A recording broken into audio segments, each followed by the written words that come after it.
Les États-Unis se laissent distancer par la Chine en termes de production de navires de guerre. C'est l'avertissement lancé par le secrétaire à la marine Carlos Del Toro lors de son discours au National Press Club.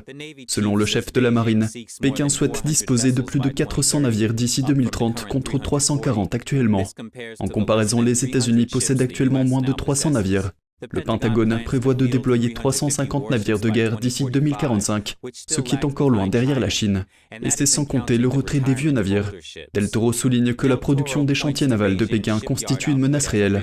Alors que la Chine possède 13 chantiers navals qui produisent des navires de guerre, les États-Unis n'en ont que 7. Selon Del Toro, l'un des facteurs clés de cet écart est que les États-Unis ont du mal à trouver de la main-d'œuvre qualifiée. Mais la Chine communiste ne voit aucune restriction à l'utilisation de sa main-d'œuvre. Il explique, ils utilisent l'esclavage pour construire leurs navires, mais c'est ce à quoi nous sommes confrontés, et cela présente un avantage significatif.